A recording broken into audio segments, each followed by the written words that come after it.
اللهم صل على محمد وعلى آل محمد وبارك وسلم عليه. أعوذ بالله من الشيطان الرجيم. بسم الله الرحمن الرحيم.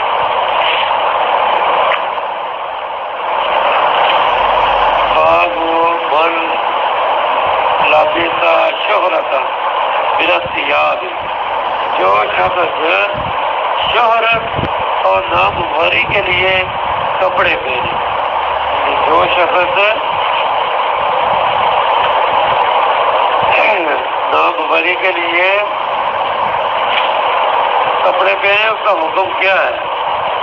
ابن عمر رضی اللہ تعالیٰ عنہ سے روایت ہے کہ نبی مکرم عزت مآب علیہ السلام نے فرمایا، جو شخص شہرت کا لباس پہنے، یعنی اس نیت سے کہ لوگوں میں اس کا نام ہو، لوگ اس کو امیر کہیں یا کہیں اس نے بہت خوبصورت جو ہے یہ لباس پہنا ہے، یعنی لوگوں کو دکھلانے کے لیے، تو کہیں اللہ تعالیٰ اس کو قیامت کے دن ذلت کا لباس پہنا دے گا. جو شخص لوگوں کو دکھلانے کے لیے لباس پہنے گا کہ لوگ کو امیر کہیں، اس کا نام ہو فخر اور غرور کی وجہ سے، تو اللہ تعالیٰ قیامت کے دن اس کو ذلت اور رسوائی کا لباس پہنا دے گا. ابن عمر رضی اللہ تعالیٰ سے روایت ہے کہ حضرت صلی اللہ علیہ وسلم فرمایا، جس نے دنیا میں شہرت کا کپڑا پہنا، اللہ سبحانہ و تعالیٰ کو قیامت کے دن ذلت کا کپڑا پہنا دے گا، پھر اس میں انگارہ لگا دے گا. ایک تو رسوائی، دوسرا جلنے کا عذاب، معاذ اللہ. دوہری مصیبت.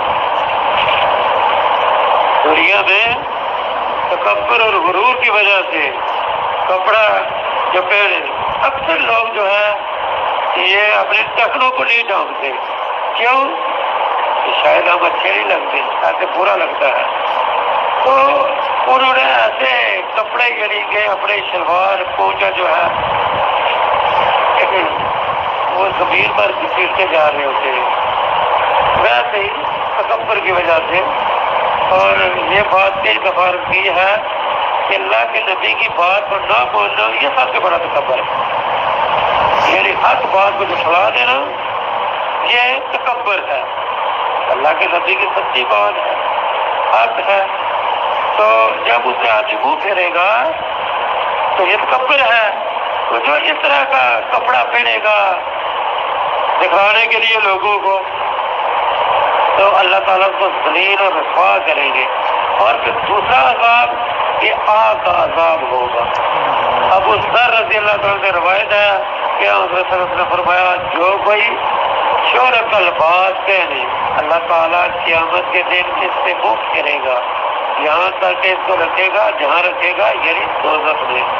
یعنی اللہ تبارک و تعالیٰ قیامت کے دن نظر رحمت بھی اس کی طرف کرے گا. معاذ اللہ منہ پھیر لے گا اللہ تعالیٰ، اس کو دیکھنا دوبارہ نہیں کرے گا. ایسا ذلیل انسان ہے کہ جو شہرت کے لیے کپڑا پہنے. ہاں، یعنی اگر آدمی کے پاس کپڑے ہیں یہ بھی مطلب نہیں ہے کہ آدمی جو ہے اس کا اظہار ہی نہ کرے. اگر اللہ پاک نے اس کو نعمت دی ہے تو اس کا اظہار کرنا چاہیے، لیکن اس میں شہرت نہ ہو، اخلاق حاضر انکساری ہو. اللہ کا شکر ادا کرے کہ یا اللہ تھوڑے بہت سے لوگوں میں مجھے جو ہے یہ اچھا لباس دیا ہے، شکر کرے اللہ تعالیٰ نے. مردار کے رنگے ہوئے چمڑے کا پہننا، مردار کے رنگے ہوئے چمڑے کو پہننا، اس میں لمبی چوڑی بحث ہے اور مختصر اتنی بات کہ جو حلال جانور ہیں جن کا گوشت کھایا جاتا ہے، اگر وہ مر جائیں تو ان کے چمڑے سے آدمی فائدہ اٹھا سکتا ہے. ان کے چمڑے کو رنگ کے جب عادت دے کے پھر جو ہے ان کے گوشت تو کھانا ان کا بنا لا نہیں رہتا جب مر گئے، لیکن ان کے چمڑے سے فائدہ اٹھا سکتا ہے انسان۔ عبداللہ بن عباس رضی اللہ تعالیٰ عنہ سے روایت ہے کہ میں نے حضرت صلی اللہ علیہ وسلم کو سنا، آپ فرماتے تھے جو کھال دباغت کی جائے وہ پاک ہوگی۔ اور المؤمنین میمونہ کی ایک اولاد تھی، یعنی ان کی آزاد کردہ ایک لونڈی تھی، ان کو ایک بکری صدقے میں ملی تھی اور مری پڑی تھی، یہاں حضرت صلی اللہ علیہ وسلم اس کے اوپر سے گزرے اور فرمایا انہوں نے اس کی کھال کیوں نہ لے لی، دباغت کر کے اس سے فائدہ اٹھاتے۔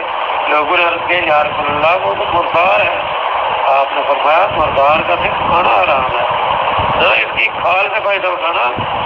کھال سے فائدہ تو اٹھا سکتے تھے، فائدہ اٹھاؤ۔ سلمان رضی اللہ تعالیٰ سے روایت ہے کہ ایک ام المؤمنین کی ایک بکری تھی، وہ مر گئی، حضرت صلی اللہ علیہ وسلم کے اوپر سے گزرے، فرمایا اس بکری کے مالکوں کو ضرر نہ کرتا، نقصان نہ کرتا اگر وہ فائدہ اٹھاتے اس کی کھال سے۔ ام المؤمنین سیدہ عائشہ صدیقہ طاہرہ مطہرہ رضی اللہ تعالیٰ عنہا سے روایت ہے کہ حضرت صلی اللہ علیہ وسلم نے حکم دیا مردہ کی کھالوں سے فائدہ لینے کا جب ان کی دباغت کی جائے۔ اس سے کہتے جانوروں کی کہ جس کا گوشت کھایا جاتا ہو، آگے باب ہے کہ جو کوئی کہتا ہے مردے کی کھال اور پٹھے سے نفع نہ اٹھانا چاہیے۔ عبداللہ بن حکیم سے روایت ہے کہ ہمارے پاس حضرت صلی اللہ علیہ وسلم کا خط آیا، اس میں لکھا تھا کہ مردے کی کھال اور پٹھے سے نفع مت اٹھاؤ۔ بعضوں نے کہا کہ یہ حدیث ناسخ ہے اگلی حدیثوں کی، کیونکہ اس کے بعض طریقوں میں ہے کہ یہ خط آپ کی وفات سے 1 مہینہ پہلے آیا، لیکن جمہور یہ کہتے ہیں کہ ابن حکیم جو ہے یہ حدیث کبھی نہیں ہے اگلے باب کی حدیثوں کی طرح، اور ابن حکیم حضرت صلی اللہ علیہ وسلم سے ملے ہی نہیں، اور اگر یہ حدیث ثابت ہو تو مقبول ہوگی اس بار کے دباغت سے پہلے مت فائدہ اٹھاؤ۔ مترجم کہتے ہیں کہ اگر یہ حدیث ثابت ہو تب بھی حجت نہ ہوگی، کیونکہ ابن حکیم نے یہ حدیث خود حضرت صلی اللہ علیہ وسلم سے سنی ہی نہیں، اور کتاب طرح طرح کے استعمال ہے اور معلوم نہیں ہوتا کہ کتاب لانے والا کون تھا، یعنی یہ حدیث صحیح نہیں ہے۔ باب صفت النعال، حضرت صلی اللہ علیہ وسلم کی جوتی کرتی تھی۔ عبداللہ بن عباس رضی اللہ تعالیٰ عنہما سے روایت ہے کہ حضرت صلی اللہ علیہ وسلم کی جوتی کے 2 تسمے کے سامنے کے دورے، مطلب یہ کہ آپ چپل پہنتے تھے، اور تسموں سے مراد یہ ہے کہ ہر جوتی میں سامنے 2 حلقے تھے چمڑے کے، ایک میں انگوٹھا اور بیچ کی انگلیاں ڈالتے اور دوسرے میں باقی انگلیاں۔ حضرت رضی اللہ تعالیٰ عنہ سے بھی اسی طرح روایت آئی ہے۔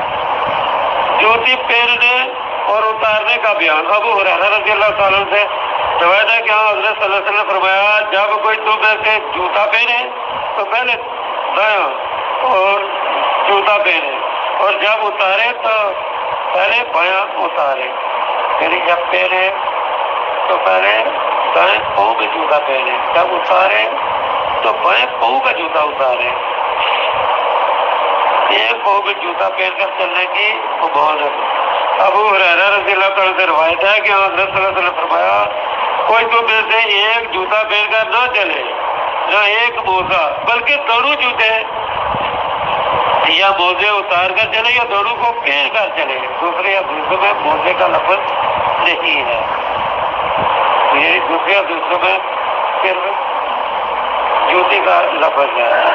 یہ حکم ادب کے طور پر ہے، اگر کوئی عذر ہو، مثلا ایک پاؤں پر پھوڑا یا درد ہے کہ جوتا اس میں نہ پہنا جائے، تو بہتر یہی ہے کہ دوسرے جو پاؤں میں بھی جوتا جو ہے وہ نہ پہنے، وہ اتار کر چلے،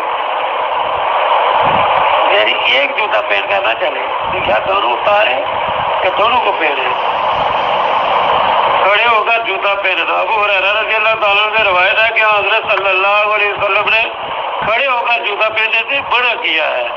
یہ جاب ہے کہ مراد وہ جوتا ہے جن کے پوچھنے کی تصویر لگانے کی ضرورت ہو. ایسا جوتا بیٹھ کر پہنے کیونکہ کھڑے کھڑے اس کو پہننے میں تکلیف ہوگی اور اس کا باندھنا دشوار ہوگا.